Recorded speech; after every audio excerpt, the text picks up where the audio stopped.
यहाँ से अपन ये सब ओपन करेंगे और अपना सीट ओपन करेंगे।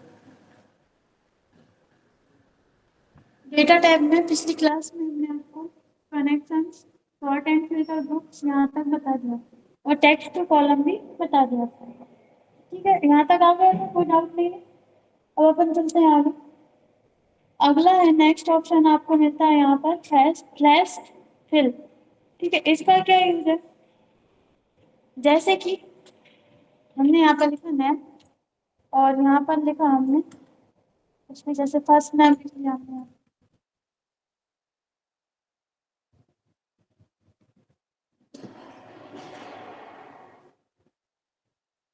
ठीक है, अब जैसे कि हमने यहाँ पर लिखा वाज,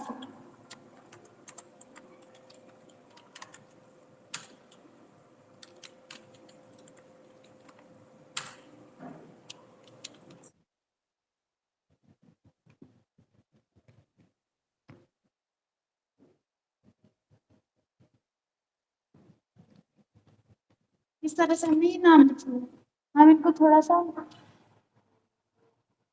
ठीक है, अगर जैसे कि आप क्या करते हो, कुछ भी आप लिखते हो, जैसे कि हमने यहाँ पर 1 लिखा और यहाँ पर 2 लिखा, आप क्या करते हो, इनको ड्रैग करते हो तो इसके अकॉर्डिंग आप यहाँ पे इस तरह से आगे दे देता है बच्चा। या फिर आप कोई नाम लिखते हो, जैसे कि हमने यहाँ पर लिखा, ठीक है, इसी को हम चाहते हैं सभी में जाए, तो आप क्या करते हो, साइड में माउस पॉइंटर लेकर जाते हो और इसको आप यहाँ पर आगे जाकर ड्रैग कर देते हो तो वही वही आ जाता है। इसी तरह से फ्लैश फिल का थोड़ा सा अलग, अपन इसको थोड़ा सा हाईलाइट कर लेते हैं। जैसे कि हमने यहाँ पे लिखा, हम चाहते हैं इसमें आ जाना चाहिए, ये अलग अलग होकर आ जाना चाहिए। हमने यहाँ पे लिखा भारती, ठीक है, और यहाँ पे हमने इसको यहाँ तक सिलेक्ट किया। ठीक है, सिलेक्ट करने के बाद हम यहाँ पे गए डेटा टैब में, यहाँ से हमने फ्लैश फिल पर क्लिक कर, तो आप देख रहे हैं सभी का फर्स्ट फर्स्ट नेम इसमें ऑटोमेटिक ले लिया। आया समझ में? अब इसी तरह से हम चाहते हैं यहाँ पे लास्ट नेम आ जाना चाहिए, तो हमें सिर्फ ओनली पहला लिखना है। पहला क्या है? अंगा।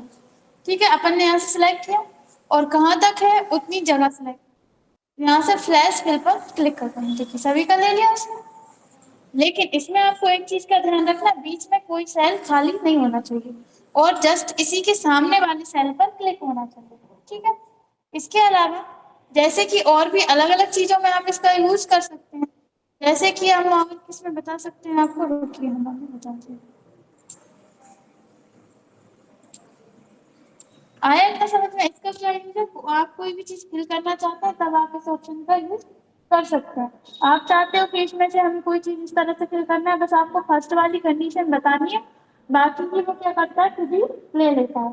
ठीक है, इसके अलावा जैसे कि हमने इसमें लिखा सिर्फ बी अकेला लिखा, नेम का फर्स्ट लेटर है, इसको हमने आगे तक सिलेक्ट किया, फ्लैश फिल, देखिए सभी का फर्स्ट फर्स्ट लेटर उसने दे दिया। इस तरह से आप कर सकते हैं कुछ भी चीज में, जैसे कि आपको लग रहा है कि हमें इस तरह से ये करना है या फिर इसमें से कुछ छांटना है, तो इस तरह से आप फ्लैश फिल का यूज कर सकते हैं, आ जाएगा। इसके बाद आपको नेक्स्ट मिलता है रिमूव डुप्लीकेट्स। जैसे कि आपके पास कोई लिस्ट है, जैसे कि मान लीजिए हमारे पास प्रेजेंट लिस्ट, इस प्रेजेंट लिस्ट में अभी नॉर्मली अपन प्रेजेंट लिस्ट का उदाहरण ले रहे हैं, लेकिन आपके पास कोई भी चीज है जो आपको लग रहा है कि डुप्लीकेट है, आप उसमें बहुत बड़ा डेटा है, जैसे कि इसमें तो क्या छोटा है, तो आप नॉर्मली देख कर भी टाइप कर सकते हैं कि हाँ ये कोई सा भी नाम है वो हमसे डबल टाइप हो गया। लेकिन हम यहाँ से पहले इसको कंट्रोल सी करते हैं और यहाँ पर जाकर कंट्रोल भी करते हैं, इसको नाम नंबर दे देते हैं हम 1, और एक और हम यहाँ से कंट्रोल सी कर रहे हैं और यहाँ पे जाकर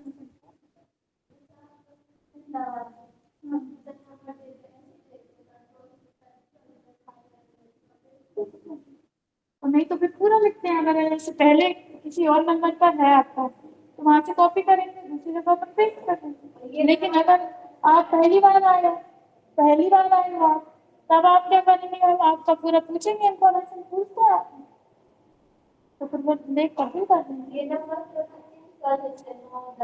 हाँ, बाद में आप चेंज कर दो, जैसे कॉपी करोगे तो वो नंबर भी कॉपी होगा और यहाँ पर आकर पेस्ट होगा, तो आपको क्या करना पड़ेगा, यहाँ पे आकर अब अपन चलते हैं यहाँ पर रिमूव डुप्लीकेट्स पर। आप इस पर क्लिक करेंगे। अगर आप ओनली यहाँ पर एक कॉलम सेलेक्ट करेंगे और फिर आप रिमूव डुप्लीकेट पर जाएंगे तो वो इस तरह से देगा, ठीक है। लेकिन आप चाहते हो हम पूरी शीट में देखना चाहते हैं तो आप सिलेक्ट करोगे, यहाँ से आप क्लिक करोगे रिमूव डुप्लीकेट्स पर। अब आप देख रहे हैं यहाँ पर कॉलम्स के नाम दे रहे हैं, ठीक है। जैसे column A, column B, column C, column D, कौन से कॉलम में आप करना चाहते हैं। अगर सभी में करना चाहते हैं तो सिलेक्ट ऑल रहने दीजिए। आप ओके करेंगे तो वो इस तरह से एरर दे, क्यों दे रहा है, क्योंकि वो पूरी ही टेबल को सिलेक्ट कर रहा है। आपको किसी एक कॉलम में चाहिए, तब अपन को किस में करना है, मान लीजिए सी कॉलम में करना है, तो आप यहाँ से करोगे अनसेलेक्ट ऑल। हमने यहाँ से कॉलम सी सिलेक्ट किया, हमने यहाँ से कर दिया ओके। तो आप अभी देख रहे हैं पूरी सीट ही सिलेक्ट हो गई। फिर से हमें रिमूव डुप्लीकेट्स पर जाना पड़ेगा। To do this all the merge, अच्छा ये मर्ज है सेल्स इसलिए इस तरह से दे रहा है।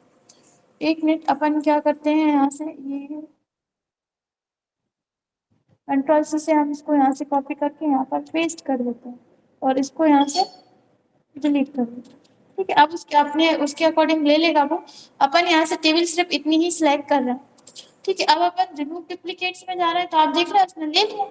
कोई सेल्स मर्ज होते हैं ना तो फिर वो उसके अकॉर्डिंग लेते हैं। अब आप देख रहे हैं यहाँ पे उसने ऊपर वाले सारे कॉलम्स ले लिए। आपको अगर पूरी शीट में करना है आप यहाँ से ओके कर दो, तो बता रहा है नो डुप्लीकेट वैल्यू, जबकि डुप्लीकेट वैल्यू तो है। क्यों बता रहे हैं, क्योंकि अपन ने पूरी शीट सिलेक्ट की थी। अब अपन क्या करना है, रिमूव डुप्लीकेट्स पर जा रहा है। यहाँ पे आपको क्या करना है, अनसेलेक्ट, पहले सभी को अनसेलेक्ट करो। किसी एक कॉलम में आपको जांचना है, जैसे कि हमें देखना है नेम वाले में और हमें देखना है डेट वाले में। इन दोनों को सिलेक्ट कर सकते हो या फिर एक करना है तो आप एक भी कर सकते हो। हमने नेम सिलेक्ट किया, ओके। आप यहाँ पर देख रहे हैं बता रहा है two duplicate values are and remove, दो डुप्लीकेट वैल्यू थी, उसने उसको दो डुप्लीकेट वैल्यू मिली थी और उसने क्या कर दिया, उनको रिमूव कर दिया। आठ 8 यूनिक वैल्यूज रिमेन, मतलब 8 यूनिक वैल्यू बची हुई है, 8 वैल्यू बची हुई है और दो वैल्यू को उसने क्या कर दिया, डिलीट कर दिया। आ जाएगा, हाँ डायरेक्ट ही वो रिमूव कर देता है। उसकी पूरी रो को ही वो रिमूव कर देता है, एक अकेले को नहीं करता, पूरी रो को रिमूव कर देता है। सब चलेगा, ठीक है। हम कंट्रोल चेक कर देते हैं, आ जाएगा। इसके बाद नेक्स्ट रहता है डेटा वैलिडेशन। ये इसमें इम्पोर्टेंट पार्ट है। इसका यूज क्या रहता है, जैसे कि आपने यहाँ पर कोर्स में ले लेते हैं अपन अभी फिलहाल, तो हम इसको इतनी जगह को डिलीट कर दें, ठीक है। आप चाहते हैं कि हमें हमारे पास 4 5 या 6 या 8 10 जितने भी कोर्स हैं वो आपके यहाँ कराए जाते हैं।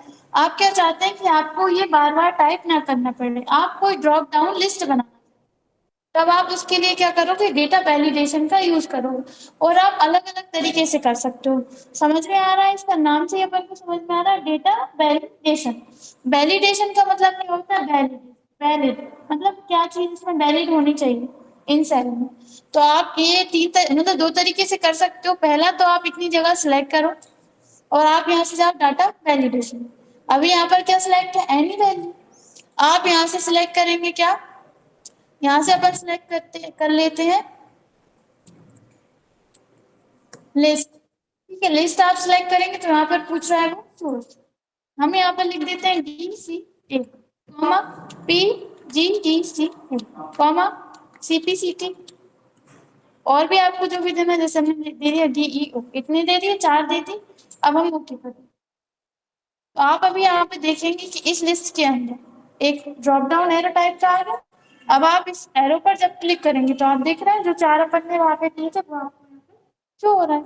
जैसे कि ये स्टूडेंट है PGDC वाला, आप PGDC सेलेक्ट कर दोगे, आप यहाँ CPCT सेलेक्ट कर दोगे, इस तरह से आ जाएगा। आए समझ में, फिल्टर, हमें फिल्टर टाइप करनी है एक ड्रॉप डाउन लिस्ट बनाने के लिए। अब मान लीजिए आपने इतनी जगह यहाँ तक सिलेक्ट की थी, यहाँ तक आ गया, अब नीचे भी चाहिए, लेकिन ये ऊपर वाले में तो है, नीचे वाले में नहीं। अब आप क्या कर सकते हो, साइड में माउस पॉइंटर लेकर जाओ, इसको ड्रैग कर, तो ये जहां तक आपने ड्रैग किया है सभी में आ जाता है।